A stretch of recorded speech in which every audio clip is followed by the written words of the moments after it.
In this video, I'll be test driving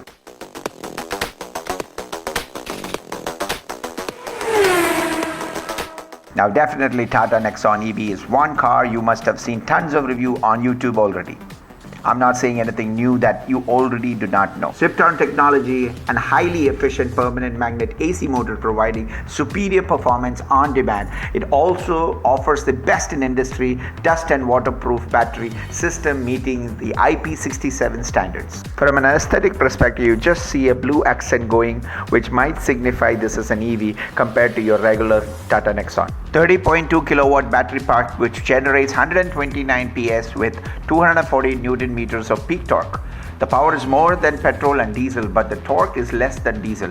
The Tata Nexon diesel makes 260 Newton meters of peak torque, while the petrol version makes 172 Newton meters of peak torque. You see the EV badging in the blue, both in the front, the rear and the side, makes this quite distinctive indeed. I definitely like the signature teal blue coloring with the white roof. You see the Nexon badging in the rear? As I give you a walk around of the car, I really like the current version of the Nexon.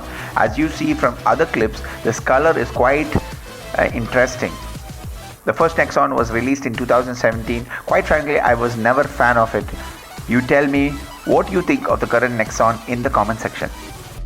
I remember back in 2017 when I test drove this the first time. I did not have a YouTube channel and I really enjoyed the Nexon while compared to the Tigor and the Tiago. I was quite impressed by it that time and currently the Tata Nexon EV also, and I believe this is the cheapest out of the lot when comparing it to the MG ZS EV and the Hyundai Kona. Now let's step inside. The driver's cockpit of the Nexon EV has been redesigned, has the similarities from the Altros. The TFT driver's display shows information like the driving range, battery charge level, vehicle alert and much more. The Nexon EV comes with a 7-inch touchscreen which is compatible with Android Auto and Apple CarPlay. Let's dive into some details. The Tata Nexon EV will use a 3-phase permanent magnet synchronous motor which is good for 129 horsepower and 245 Newton meters of torque. The motor will draw its power from a 30.2 kilowatt lithium ion battery. The ARI range, which claims is 312 kilometers, but practically expect to get a range around 250 to 275 kilometers depending on the load capacity. The battery can be charged using a CC2, which is a combined charging system, fast charging, which can be charged the battery of the Nexon from 0 to 80% in 60 minutes. However, it can also be charged with a 15 amp 3-pin socket within 8 hours.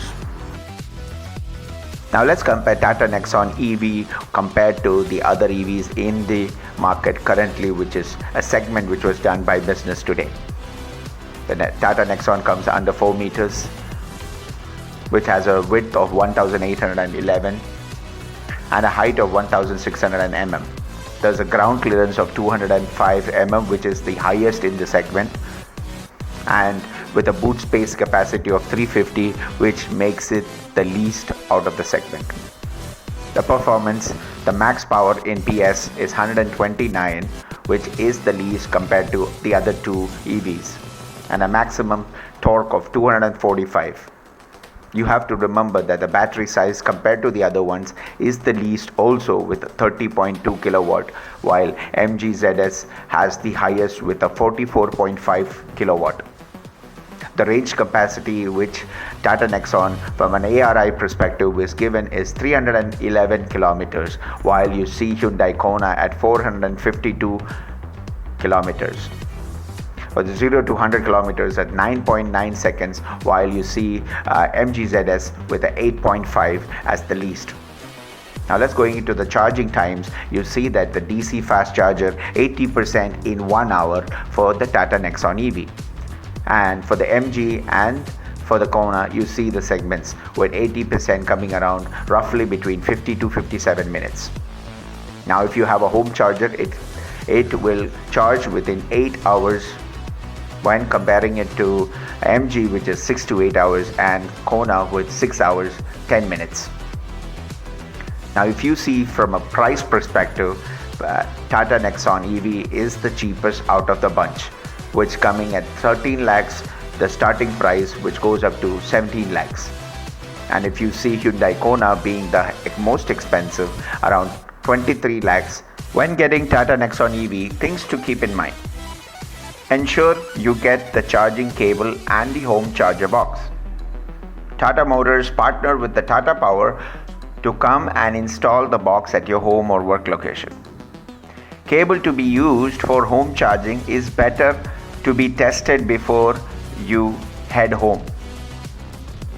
Tata Motors is offering a simple Legrand wall-mounted box for every Tata Nexon EV customer. Legrand box seems to have an MCB RCCB for protection, but there is no built-in meter. So customers must install their own meter box. It's a pleasant surprise to see that the charger is rated at IP67, so you can charge in the rain without issues. I believe once all the documents are verified, you should be able to access your app and connect with Nexon and see the vehicle status on your app. Now this is what I have found. Do let me know if I have missed anything in this list and I could add it in the description. Now if you do plan to buy a Tata Nexon EV, always remember to do a PDI. Now what is a PDI? PDI stands for pre-delivery inspection. It is the duty to make sure everything is in place, and this is an exhaustive list. I have listed some of the things for you to remember while you buy not just the Tata Nexon EV but any car. I will link the details of this in the description for your reference. I've also created a checklist for you to remember while you do your physical inspection. This will help you in the long run. As you see the price list of the various variants of Tata Nexon available in Navi Mumbai as of 22nd Jan 2021. Now to remember, this is what is mentioned in the price list, so I thought I will mention this in the video for my viewers. In case of cancellation of the booking, the paid amount will be refunded in check only. Cars would be delivered only after realization of the check and DD and the registration. Booking cancellation charge of Rs 5,000. Excess amount will be refunded through check, NIFT or RTGS. As always, my final thoughts. Tata Nexon EV is definitely good vehicle, especially when you think of the rising petrol cost. But I believe if you are not in a hurry to buy a vehicle, I would suggest you to wait and watch the market.